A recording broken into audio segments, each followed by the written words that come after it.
Greetings, everybody. Welcome to Lunar Alchemy with Bella and myself. My name is John, and Bella, as always, well, almost always, is joining us from Miami, but I happen to be in Sardinia tonight. So, very grateful to have the opportunity to still meet with you guys.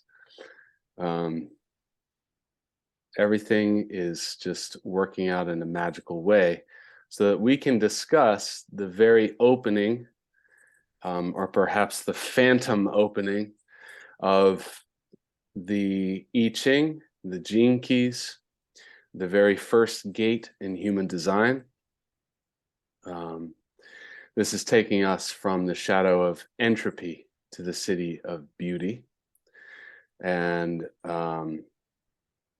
Bella helped me out with a gift because I was just walking Sardinian streets and had no idea which way to turn left or right. So, Well, the freshness, it's a new place for you. freshness, of Like course. freshness. See, everything is coming out in extraordinarily freshly. So, um, and this is the hexagram of heaven over heaven, the creative, and one of the bookends of all of this beautiful work that we have the ability to explore our own natures, our own vehicles through. So today we're going to explore this archetype of the spark, and we're excited to have you all with us. So Bella, it is a lunar eclipse tomorrow. Yeah, so I And know for that those, we yeah, usually go. try to hold this conversation quite general, universal, so that any year that the transit of the one is alive with the sun, we usually keep it around that this year.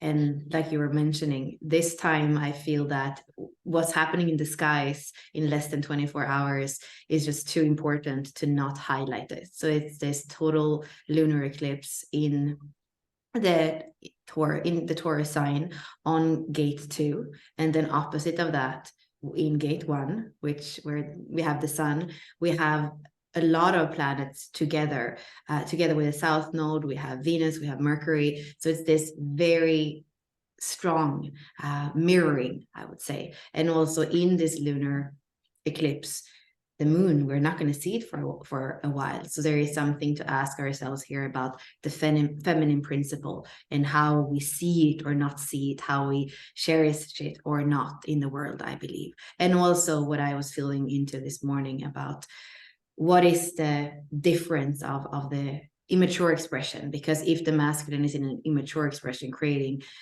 more competition, more destruction, more war, well, then the feminine is also going to be in a victim, low frequency position. And then as they're rising together, so part of the conversation today, the beauty of unity, it's when they come together. And that's something that I feel, it's something that we can start and will start to experience both on an inner personal plane, in our close relationships, and even in that experience of the world and of our own orientation through that world, through this world. Yeah, absolutely. And I just want to share with everyone a little bit about the spiritual dynamics of what's happening in a lunar eclipse and why I just want to say thank you, Bella, for making the observation to me today about the significance of this particular event. I was aware that there was not going to be another lunar eclipse that we can see for a few years. And when that occurs, every spiritual event that we experience as individuals, when we have a spiritual experience, there's a period of time following in which integration occurs.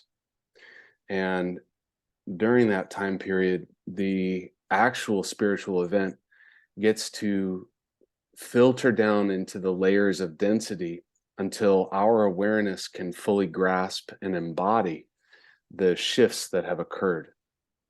And when Bella is talking about these immature masculine and feminine, it relates very much to the way in which the dynamics of the sun and the moon play within our consciousness.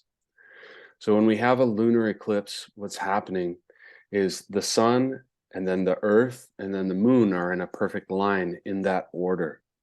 And on a full moon at nighttime, we're receiving the reflections of the solar energies, fully illuminating the separation of ourself. So when we're on the surface of planet Earth, we're looking at the full moon and we see the moon as separate from ourselves. This is essentially the same as the nature within us that we refer to as the shadow. And so whatever sun energy is reflecting from that is the illumination that we have access to on a cosmic level. When we have a full moon, we have a tremendous opportunity to make the leap into the gift frequencies by fully illuminating and accepting within us the shadow frequencies that are a part of our overall being. On a lunar eclipse day, this opportunity is then catapulted into the potential for a giant collective leap, because the entire movement of a full cycle of the moon from full moon to a new moon at the total lunar eclipse happens within a single night, and often within a few hours. So whereas we would often get a shadow transit for only 5 to 6 days, here we have a full lunar cycle transit in one night. And because this encompasses gene key 1 and gene key 2, which is prime yang and prime yin, we have the full embodiment of masculine and feminine available for us to receive, transmute, and embody and integrate all of those changes. So what Bella is referring to is the collective history of the relationship between the masculine and feminine, and how that all relates, and what we have the opportunity for in terms of this particular event. So I have a feeling we're going to be integrating this one for some time. So Bella, tell me first about the spark. Tell me about the creative. What is prime yang?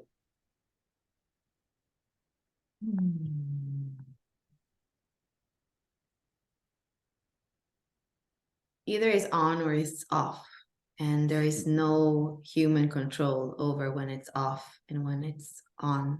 And I feel that one of our biggest frustrations and battles in life is when we try to control it, when we try to turn it on when it's off, and the conditioning of thinking that we should always be creative or always be active or always be forward moving, when actually nothing can work like that, because everything have that perfect polarity within itself. So the spark is here to spark, but it's part of that pulse of life, which is beyond anything that we can at least consciously control. And it's always perfect. And I think that's also really what we forget. Yeah, oftentimes in my experience in life, the early portion of my life, phase 1 of the 6-line 3 phases of life, I spent exploring the possibility of being an artist, a musician. And that was truly born out of this innate urge to express the creative nature that I could feel within. And in that desire, I felt that I was connecting more deeply with the process of life itself, that there was something essential about the creative nature, that there was something essential about expressing it and being able to receive it in terms of what it means to be human. And in that process, I often experienced periods of time when I would feel what I would refer to as inspiration versus experiences that I would refer to as discipline. Now, what is the discipline? The discipline was the activity that I chose when there was no inspiration present. And that's the hardest part, because in order to take action, oftentimes some form of inspiration was required in order to even take the first step. That's why discipline comes into play, because to continue a physical practice, something where I can train my body to respond to an environment in a particular way without the presence of inspiration, requires a great deal of trust that that innate creativity is still turned on, as Bella was saying. So oftentimes when we engage in this practice, or even if this is a foreign thing to us, and we have a desire that says, oh, I wish I was more creative in my life. I wish I had more opportunity to be creative. Oftentimes, we're both unaware of how much this power of creation is present within the activities that we are choosing, no matter how we judge them. And at the same time, we have no awareness of what is gestating, what is on the brink of being born through us as a creation of the greater consciousness during these periods when we lack inspiration. And so coming into tune with this, I think, requires a certain openness to the possibilities of what it truly means to be human, a spiritual being in a physical vessel, and how that entire mechanism functions. So for everyone who's in human design or studying gene keys, this is extraordinarily pertinent, because this study of human consciousness as it manifests and responds to the environment around us and through us is all based on this first gene key, the second gene key, and then the 63rd and the 64th. It's like everything in one. And Bella, I want to ask you something that I haven't learned about in the past. And I've learned about some of the activities of your life, the choices that you've made throughout your time here. And at some moment for you, I know that this idea of unlock your design was born. But I want to ask you about, how did you feel before that moment came? And what was it like to be with that moment, and how long did it last? And what was your experience in relating with that period of your life before the birthing of this creation that you've been so incredibly dedicated to for many years now, and doing what you do on a daily basis?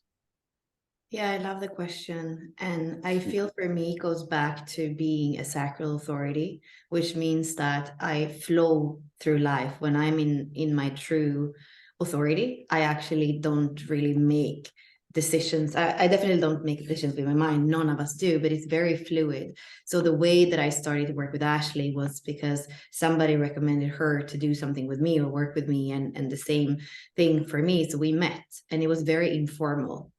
We started to do things together with the inner circle, which I think was $11 at the time, and we just chose something to work with, and it was very gradual. And I remember, it wasn't even my idea with Unlock Your Design. I think Ashley had a group that she had closed down that we opened up, and the name of that was Unlock Your Design, or the Divine Alchemist. And it just made sense that what we were doing was to unlock your design. And even the fact that both her and I, we were so fluid in weaving the systems, especially human design and gene keys, it was not something that we even, I think, were in awe of, because other people would be like, oh, how can you just do this if it was the easiest thing in the world? And it was for both of us. And I think that was partly what continued. And then when we started to do the 64 doors, which are the archetypes that we speak about here, and the creation every 6 days, because that's, if we have 64 gates in a year that the sun goes through, we only have 4.7 days per archetype. And that's how in 2018 or something, or 19, we actually had to create them. And that's where kind of everybody fell off, because in order to have the spark so often for a new creation, it's just something, like you say, it actually takes both discipline and just the natural spark and enthusiasm for the project. And with that being said, you know, that we go under Unlock Your Design as our brand or business name, but we also have now a legal structure behind it that is connected to the 44th gene key and the city of Synarchy, because that's the vision that we have for how people come together in this world. And I feel that it's, in some way, it's not until very recently that I can feel that there is enough of a spark so that it actually has a ripple effect. And of course, every step we take in this world is going to have some kind of ripple effect. But the beauty of now actually feeling that there is an effect, there are rings on the water. And I see people that were with us in the beginning that now are doing readings or mixing, tuning forks with gene keys, and it's just this creativity that happens that is part of the weave of the people that came in and out of that Synarchy, that is always evolving and always kind of freshly new, because that's what we want. We don't want to be stagnant, and we have never taught the same thing twice. And I think that's part of what Unlock Your Design is. It's ever evolving, ever kind of including more, and also learning what isn't us, because I think that too was not clear from the beginning. I love your answer for two specific reasons. First of all, I feel like it's such a fantastic example. You know, the sixth line is the role model, and that is what you have in your body, in your design, and in your profile. And also because gene key 1 is your evolution sphere. And one of the key aspects of, I think, the entire gene key sequence, the entire golden path, is that we can do any portion of the path. We can engage in the activation sequence. We can engage in the Venus sequence. We can engage with the Pearl sequence. And we can evolve and develop with each of those practices. But there's something that happens in terms of the concept from human design of becoming a passenger consciousness that I don't believe is truly available until the full activation sequence is completed. When you move into the gift frequencies in each of these spheres through the entire activation sequence, something very, very powerful happens in the experience of life. And it is that, I believe, my perspective is that when that occurs, life begins happening, except it's not happening to you. It's almost like life is now happening through you. And instead of events happening that you have to handle, it's like events come up through you that you have to mold into the creation that you desire. And when that happens, your specific choices about how to mold those life events as they flow through you becomes not only massively impactful on you, it becomes truly impactful on everyone within your sphere of influence. Your culture becomes alive, for instance. There's so much that happens through this. And while you, Bella, have this as your evolution, if we look at all of the gene keys and their relationship to the first and the second, the 63rd and the 64th, we can see all of our life's work and evolution spheres reflected in these two gene keys. Same thing with the radiance and the purpose, depending on where we have each one. And it's the definition of programming partners, the two and the one together. Here we are speaking of creativity, of freshness, that never-ending creative spark that is the very movement of consciousness that allows us to experience truly anything. And not just anything, but something at all. Without the spark, there's literally nothing. There's just a void. The second gene key, the cosmic grandmother, where there's nothing except receiving of nothing. And then the spark happens, and it's like this movement of consciousness, and everything tumbles forth from that. So, Bella, because you are so intimately involved in your life process with these two gene keys, here we have the sun, the life-giving force on our planet. Indeed, the energy which is what allows life to take place in the form that we have it on this planet, in the position of prime yang, totally harmonically aligned. And on the other side, we have the moon positioned in prime yin, receiving all of those light source energies. What happens when the earth moves in between these two forces, creates a total blackout, and then allows it to be revealed again? What's happening here, and why is this so powerful for humanity as a collective? You mentioned the immature masculine and the immature feminine. What's at the very least being symbolized, or what can we embrace within our own beings as this cosmic event occurs? That, I mean, I'm thinking about it, and it truly feels like this moment where humanity could completely choose an entirely new path for the future. And I just want to hear more about what you have to say. Yeah, I feel it's important to look just at the geometry of it. So that's what you're going to have here. It's actually a 3-6 profile. So it's very much an experiment, and an experiment that has a lot of potential for wisdom. But a 3-6 profile is a very uncommon profile. And you see the Earth, the moon, the North Node, and Uranus together here on one side. And then you have Mercury and the Sun very close to Venus in Scorpio on the other side. And I definitely feel aligned with what you're saying, in the sense that it is a reset.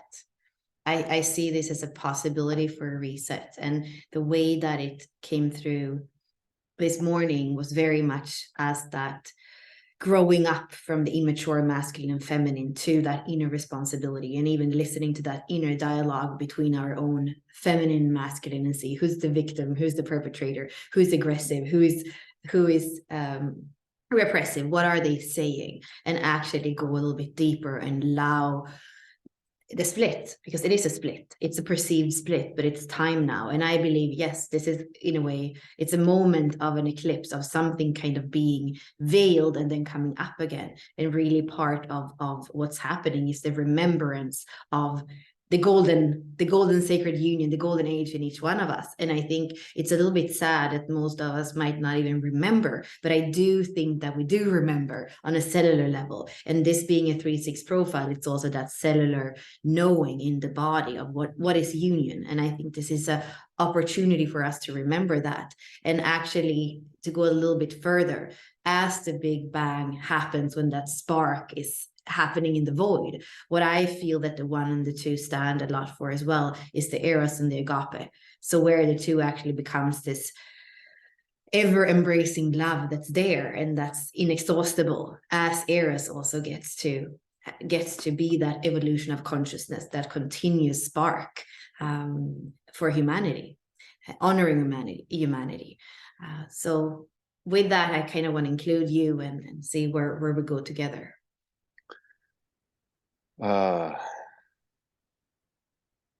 So you mentioned the veil of forgetting, and with the 1 and the 2, we have the master numbers throughout the gene keys, human design, and the I Ching: the 11, the 22, the 33, the 44, and the 55. These are some of the primary movements of human consciousness throughout our entire existence that we can even imagine, in terms of, when we look at the gene keys, it tracks the entire movement of human consciousness from the most basic form to its most incredible evolutionary form, to become light in the 11, to receive grace in the 22, to completely forget in the 33, and to run a path of interference in the 44, only to finally resolve into total freedom with the 55. And these movements are in so much harmony with this first and second gene key and their interplay of being able to create and receive, to move into embracing the evolutionary urge within us, and then to relax into the involutionary process that inevitably follows every step that we take along that process. And I think it's so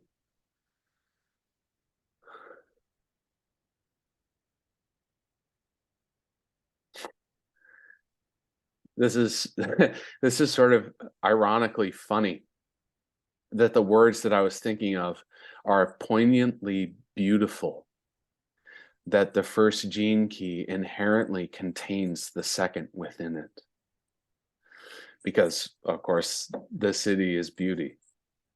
And if, as we experience this particular solar activation, there's going to be these periods of intense depression, despair, despondency, all these extraordinarily what we might call negative experiences, things that we literally chemically treat with pharmaceutical drugs across the world, looking at them as experiences that are unnatural, which, I mean, I think there's a fair argument that there's a certain degree of unnaturalness in our experience of depression and all of those negative states, emotional states.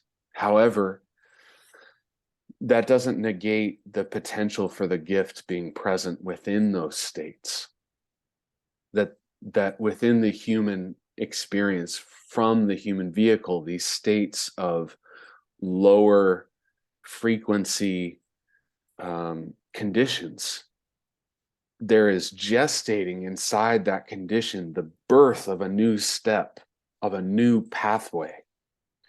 And I think that really the only time that our experience can kind of, I don't think our experience is ever lost, but it can take us down a pathway from which it can be very difficult to come back and find a flow that feels vital, that feels connected to our own life force without,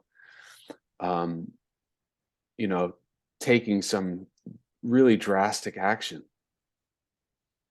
So when I think about all these things coming together and the fact that these are the energies that are going to have a 3-year essentially period for integration until the next solar eclipse. I don't know, there's 3 total years, but it won't be until 2025. Another one of the sacred numbers.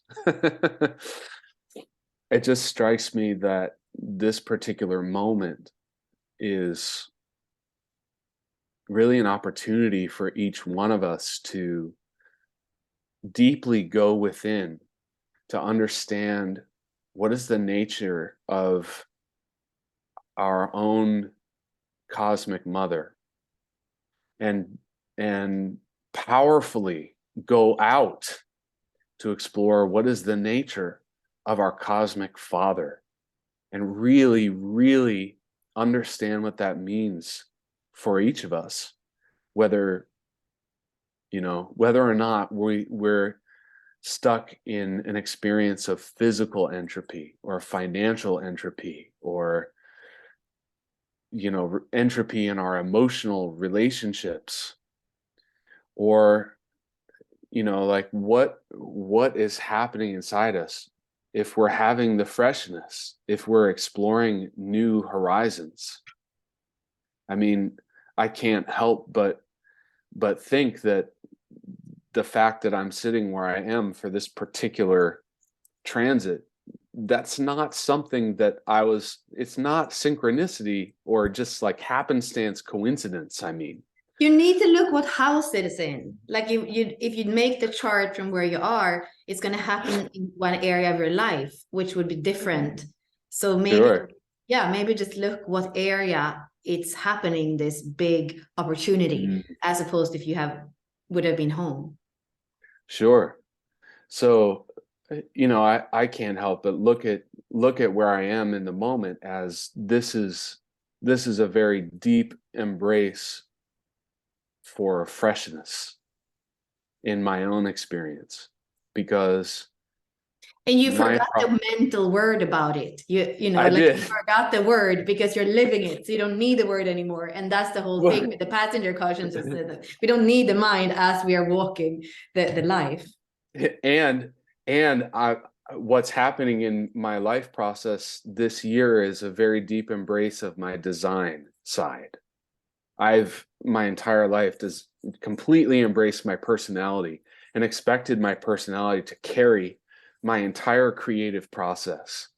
And it was always incredibly handicapped because I denied aspects of the energies that were coming through my physical body. And this whole year has been a process of me coming into connection. Yes. So Bella says so typical for 6-2 profiles. Why? Um, Bella, what's the shadow of the second line? I mean, you could say it's because of the shadow of the second line that's not aware of itself, but you could also say that it's because of the arrogance of the sixth line when it's in the mind. Fair enough. So both of them seem to play together to create a particular circumstance where you get this kind of like really powerful personality that doesn't really have any connectivity to the environment around them. And because this is all happening in my design, what happens? My mind turns off when I'm thinking about what am I actually engaging with, because it's all happening in my body, and my personality can really only understand that in hindsight. And I'm not saying that everybody's no, I mean, you might be a 6-2 if you're listening, you might not be, but we all have a design side and we all have a personality. And I believe that most of us favor one side or the other, depending on how those energies happen to work for us through the particular vehicle design that we've come in with to learn from. And so as we move into becoming more whole as a being, I mean, here we are. We've got the first gene key and the second gene key. This is like everything that a human being and anything in the universe possibly is. The divine masculine and the divine feminine. There's nothing available here if not sacred union within. So I'm describing this process sort of in the hopes that there is inspiration available for you to embrace that which is yet dark within. So, when there's shadow experience present, we can analyze that experience and we can try to figure it out, try to fix it, try to make it right.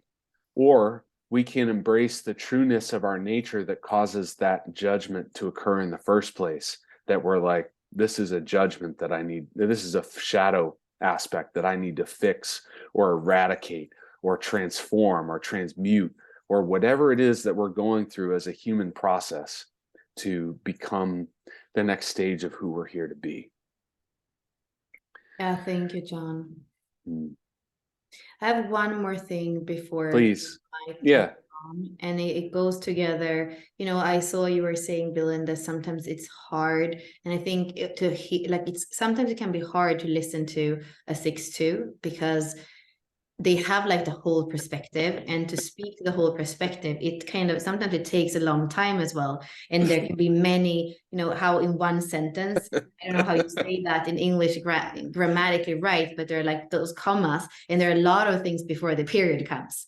So I love that as a 1-3 that you are saying that. I never thought of the possibility that every single sentence that comes out of my mouth, I'm trying to cover 6 layers of experience in every single time I talk. And my goodness, is it pertinent and familiar? And at the same time, I just want to interject, Bella, to share with everybody, I cannot stand listening to myself. And that's not because I value the things that come out of my mouth. It's just like I don't have the patience. So for all of those of you who are willing to be patient to listen through all of those parts of what I need to share, I just want to give you my gratitude, and may grace descend upon your ears. Well, I have this trick with you. I speed you up to 2.4 for any replays, and then I just love you so much. Bella, if I speed you up to 2 times speed, like you're just like a little chipmunk. Or like Donald Duck or somebody, I don't know. It's very much a cartoon. Right. Well, I just wanted to point out here, because we are in that axis of Scorpio and Taurus, and it's about life and death, but it's also about complexity and simplicity. And really, when we look at even the vocation, the core wound, the possibility we are working with from a Gene Key perspective, we have this core wound of complexity and separation, which is very much going back to that split and thinking that we are separate in our polarities. So really just highlighting again that coming back to simplicity, and that's what I feel with the North Node in Taurus. It's all about coming back to this. We might not be able, in the way the world is right now, we might not be able to have everything at the same time. And that's why it's important to really feel into what's important for you. What do you value? How do you value yourself? What is worthiness? And simplify around that. And then there are things that, like we said before, might be ready or ripe to die, and that's the acceptance of that the sun is illuminating, and Venus is there helping you to understand what to value and what's ready to go, and Mercury can even understand and analyze and communicate around that on the Scorpio side. So that's what I would like to just bring in as kind of a possible contemplation, inquiry, recommendation for where to focus if there is anything that feels like lost here. I would say come back to simplicity is important, and inner union, because separation is the last of the core wounds, the newest of the core wounds, and it's all about coming back in, daring to come back into form, into body embodiment. Totally beautiful. Thank you for showing that Gene Key pathway was for the current moment of what's occurring. And if you noticed, the pearl sphere is 25. And when more and more when I feel into that pearl sphere, there's so much that we're trying to control in our experience. We're trying to manage and the energies that run through us. We're trying to work our strategies. We're trying to recognize when we're in the self and the not self if we're engaged in human design. And when we're engaged with gene keys, we're evaluating whether or not we're in a reactive or a repressive state, or if we're experiencing the expansiveness of the gifts. And oftentimes we just forget what the gift really is. It's not something for us to become. It's something for us to receive. And look here how interesting, the gift, and it says my creativity. So the city, your essence, the gift, your creativity, and then the shadow, my challenge. I didn't remember that. Yeah. And one last thing here, being the main character in your life. Here we have the comedian archetype in the heart of this solar eclipse. And I believe you also, being a 6-line being, John, you're role modeling that right now. You are expressing you are the main character the wanderer is what we say about gate 56 in human design. And then the third line of playfulness and pleasure. So that's what you are showing us today. So thank you for that. Well, it's also my pearl, so I mean, kind of makes sense. So this is even emerging in a way of the heart and the essence for you that comes together as what's being highlighted. The veil is off so that you can really live it. Truly, and it's really phenomenal.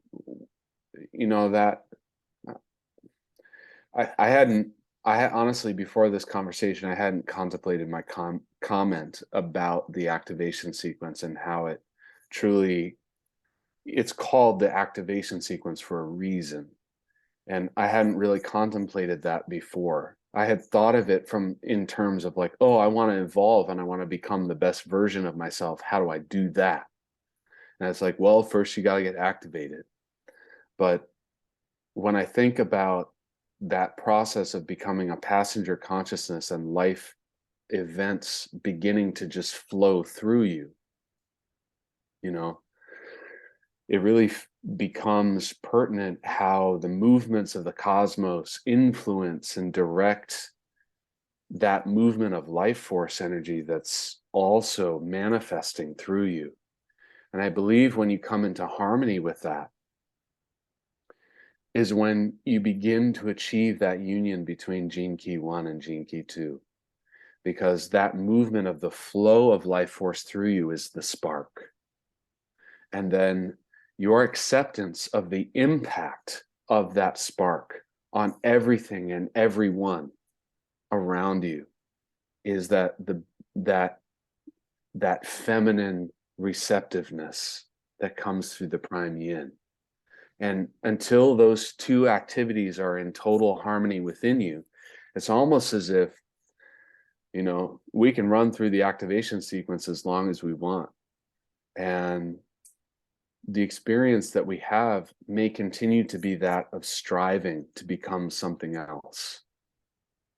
And I think that's partly, I both appreciate human design and gene keys so much, because in order to engage with the mechanics of human design, you must accept that this is what you are.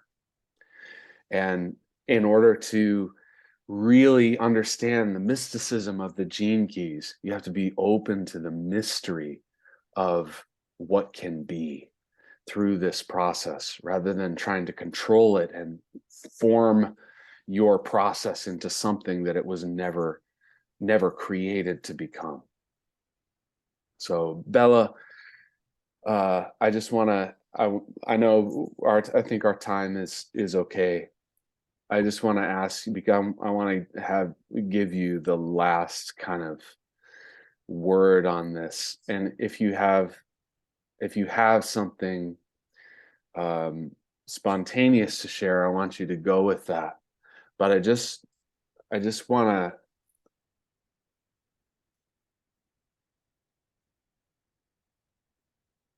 ask you, there's so much, there's like so many things in that are like rushing through my mind that I want to ask as a prompt. And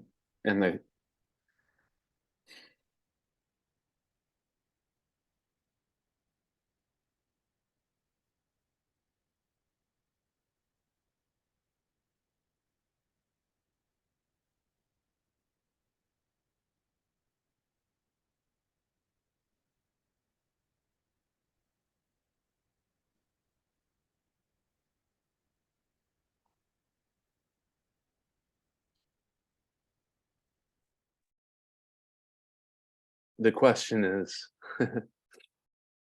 how are you in your father?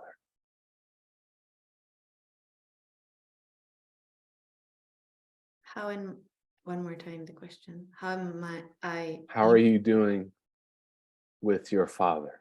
with my father? Yeah. So I've never been somebody who has photographs I don't have photographs, really, any printed photographs or on my walls. I barely have any photographs on my phone. And for the first time yesterday, I was actually going through some of my things from Sweden, and I found the keys for his apartment in Spain, and I found a little photo, and I put that on my altar. And I never, like I said, I don't have photos, and there was something with that. And every time I saw that photo before, because it was with my jewelry and the keys, so I had seen it a couple of times, it kind of made me do that every time. And I almost, like, I didn't want to see it because it hurt me. And then as I yesterday took it and I placed it somewhere where I can see it 56 times a day, I think he became part of that play, of that main, as me and my main character. And I think that as I'm saying this, I believe that I never think that he really was part of that main play of my life, or that he really ever understood it. It was always an interpretation or a projection. And now I believe for the first time he can be there as I'm walking past so many times a day on the way to the kitchen to nurture, or opening the door because somebody comes in, or as I'm walking out to the beach. And I feel maybe for the first time I'm seen, and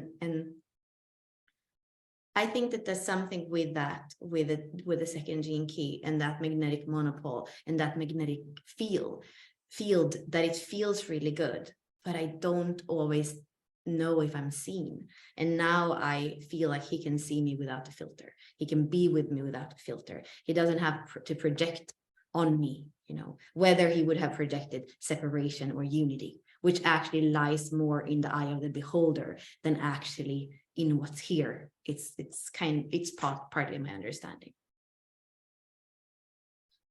Thank you for sharing that. Yeah, thank you for that question. Yeah. So there you have it. The nature of beauty right there. So thank you everyone for being present with us. Our transmissions, the energetic transmissions, are the gene keys is a transmission. Human design is a transmission. The I Ching was a transmission. And the frequencies that are available to each of us through an aspect of ourselves, which we have often yet to meet within our experience of evolution. This is always available to us. And the receiving of these transmissions is not about changing ourselves, but more about finding a pathway to a deeper embrace of the essence of the being that we truly are. So the city is the essence, as Bella showed on that last one. And that is what we do every week. And we engage with that essence through the elements: water, earth, air, and fire. And all of these are present in our physical bodies. And so these transmissions are essentially entrainments to the truer nature of who we came here to be. Not that who we are is in any way incorrect, but that there is always more for the spark to explore through us as a vehicle. And this is a beautiful benefit that we can engage with to continue the exploration of life through our human vessels. So for our Lunar Alchemy members, I'm so grateful to have you with us. And for those of you that are feeling the call to join us in that, our discussions are a preparation for the opening to these frequencies. And while being a 6-2, I'm highly aware of the nature of how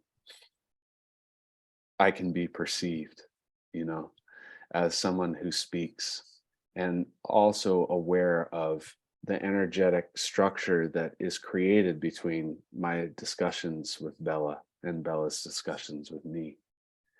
And for those of you who are joining us for those discussions, I just want to invite you to allow the discussion to open a pathway for you that is yet unexplored, not to judge whether or not what Bella said is right and what John said is wrong, or that we're trying to teach you something that you don't already know about what's present, but that our discussion opens new doorways that may yet be unexplored to allow the freshness to come into your life.